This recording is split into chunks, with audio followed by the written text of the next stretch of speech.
लोग जानते हैं zeros of the polynomial. Zeros of the polynomial का मतलब होता है एक्स की या वेरिएबल की जिस पर्टिकुलर वैल्यू पे पूरा पॉलिनोमियल जीरो हो जाता है उस पर्टिकुलर वैल्यू को कहा जाता है जीरोज ऑफ द पॉलिनोमियल। मतलब value of x eight which p of x become 0 is zero of the polynomial।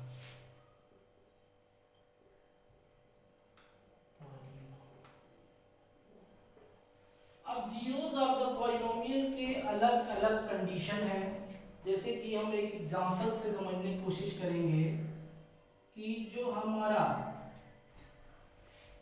Linear polynomial होता है,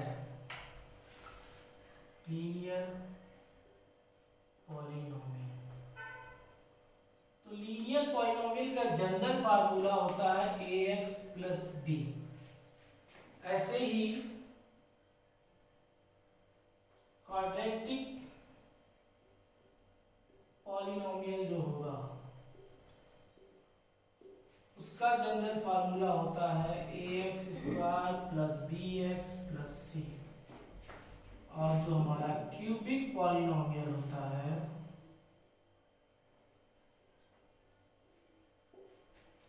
उसका जनरल फार्मूला होता है ax cube plus bx square plus cx plus d। अब जो number of the zeros होते हैं polynomial के वो डिपेंड करते हैं कि किस टाइप का पॉलिनोमियल है, उसी के बिहाफ पे उनके उतने जीरोस होते हैं। जैसे कि लीनियर पॉलिनोमियल है तो इसके नंबर ऑफ जीरोस जो होंगे वो 1 होगा। क्वाड्रेटिक पॉलिनोमियल है तो नंबर ऑफ जीरोस जो होंगे वो 2 होगा। और क्यूबिक पॉलिनोमियल है तो नंबर ऑफ जीरोस जो होंगे वो 3। ठीक है, तो ये होता है आपका एक रिलेशन टाइप का हो गया कि अगर डिग्री ऑफ द पॉलिनोमियल पता है तो वी हैव टू कैलकुलेट या we have to know number of zeros of the polynomial. It means linear polynomial having 1 zero, quadratic polynomial having 2 zero and cubic polynomial having 3 zero। Geometrical meaning of zeros of the polynomial, इसका मतलब ये हुआ कि अगर हम किसी भी polynomial का ग्राफिकल रिप्रेजेंटेशन करते हैं तो उसके बेसिस पे हम कैसे पता लगाते हैं कि उसमें कितने जीरोस हैं। इसका एक सिंपल सा तरीका है कि अगर हमने कोई ग्राफ ड्रा किया और वो ग्राफ एक्स एक्सिस पे जितने पॉइंट पे टच करेगा वो उसके जीरोस ऑफ द पॉलिनोमियल कहलाएंगे। फॉर एग्जांपल के लिए मान लीजिए कोई ग्राफ है pf, कोई पॉलिनोमियल है px, इसका आपने ग्राफ ड्रा किया और ग्राफ जो है इस तरीके से बना, तो इसमें हम देख पा रहे हैं कि पॉलिनोमियल px का जो ग्राफ है वो x एक्सिस पे 1 2 3, ये आपका फर्स्ट पॉइंट है, ये आपका सेकेंड पॉइंट है, ये आपका थर्ड पॉइंट है। तो ये ग्राफ जो है x एक्सिस ये है आपका और ये y एक्सिस है। तो ये ग्राफ जो है x एक्सिस पे हम देख रहे हैं 3 जगह कट कर रहा है या टच कर रहा है, तो इसके नंबर ऑफ जीरोस जो हो जाएंगे वो हो जाएंगे 3। ऐसे ही फॉर एग्जांपल कोई ग्राफ हम बनाते हैं, ये x एक्सिस है, ये y एक्सिस है, इसका ग्राफ ड्रा करते हैं। तो ये x एक्सिस पे कितनी जगह कट कर रहा है, सिर्फ एक जगह कट कर रहा है, तो इसके नंबर ऑफ जीरोस जो हो जाएंगे वो हो जाएंगे 1।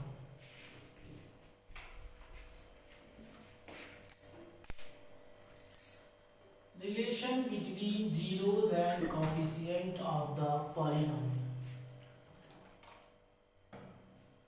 अब जैसे कि हम एक एग्जांपल लेते हैं, मान लेते हैं एक क्वाड्रेटिक पॉलिनोमियल है p x is equal to a x square plus b x plus c. अब जाहिर सी बात है कि ये एक क्वाड्रेटिक पॉलिनोमियल है, तो इसमें नंबर ऑफ जीरोस जो होंगे वो 2 होंगे। यहाँ पे जो ए बी या सी है ये आपका कहलाता है कोफिशिएंट। अब इसके जीरोस जो निकल के आएंगे वो 2 जीरोस निकल के आएंगे, और उन जीरोस को हम मान लेते हैं alpha and beta. Alpha and beta are the zeros of the polynomial.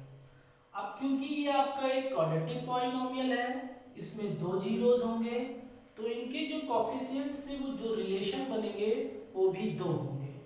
पहला रिलेशन होता है कि alpha plus beta is equal to minus b by a, और दूसरा रिलेशन जो होता है वो alpha into beta is equal to c by ए।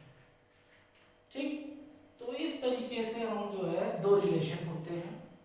अब इसके अलावा कि अगर हमें अल्फा और बीटा की वैल्यू पता हो, तो with the help of alpha and beta V can evaluate the polynomial. कैसे? जैसे कि मान लीजिए अल्फा और बीटा पता है, तो polynomial px is equal to आपका एक फार्मूला बनता है कि x square minus alpha plus beta into x plus alpha beta. ये आपका एक रिलेशन हो गया।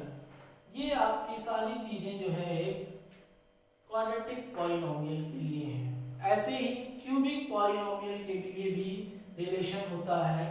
ये आपका क्वाड्रेटिक पॉलिनोमियल था। अब हम एक रिलेशन लेते हैं क्यूबिक पॉलिनोमियल के लिए।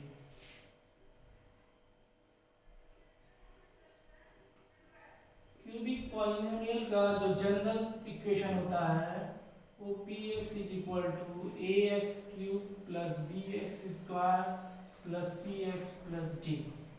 मान लेते हैं इसके जीरोस जो है वो अल्फा बीटा गामा। ठीक, देन इसके जो होंगे वो 3 रिलेशन होंगे, क्योंकि 3 क्यूबिक पॉलिनोमियल है, 3 जीरोस हैं, तो इसके रिलेशन भी 3 होंगे। पहला रिलेशन जो इसका होता है वो आपका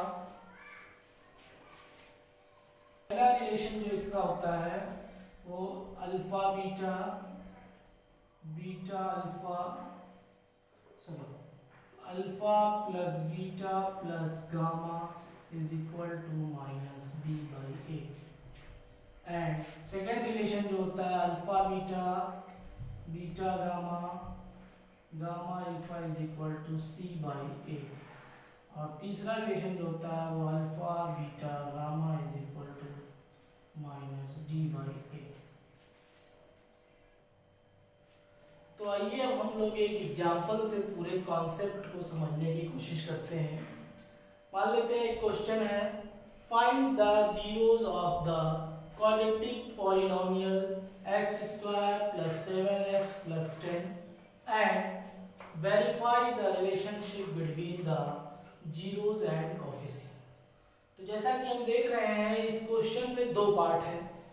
एक पार्ट में जो है हमें पहले इस पॉलिनोमियल के जीरोस फाइंड आउट करने हैं, और दूसरे पार्ट में रिलेशनशिप वेरीफाई करने हैं।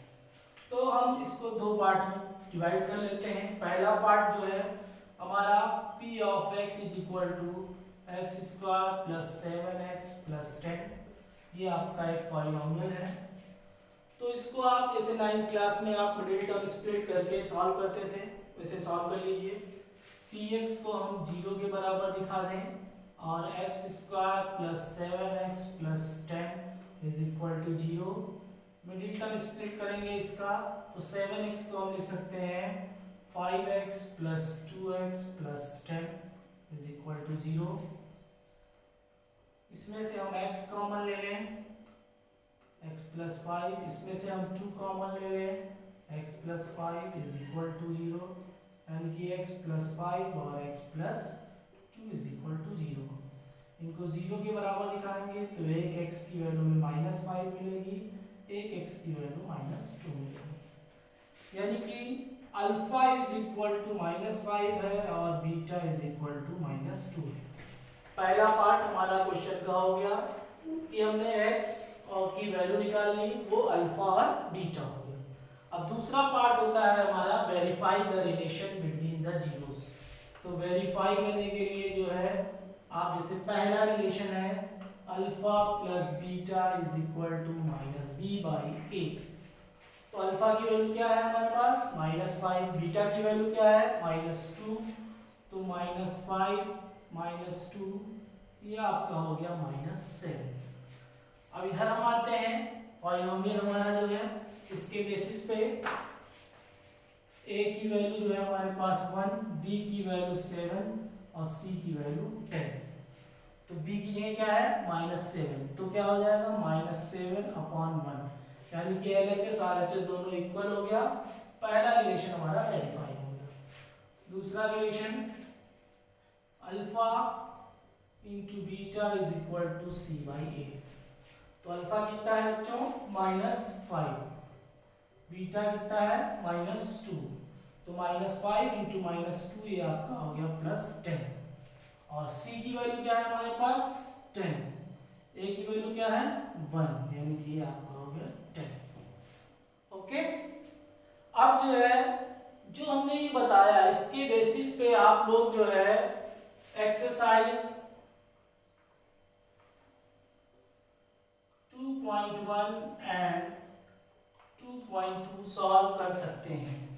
जिन बच्चों के पास बुक नहीं है उसके लिए मैं इन दोनों एक्सरसाइज का फोटो जो है भेजूंगा, आपको इसे सॉल्व करना है। जिनके पास बुक नहीं है उनको परेशान होने की कोई ज़रूरत नहीं है, उनके पास एक्सरसाइज के क्वेश्चंस पहुंच जाएंगे।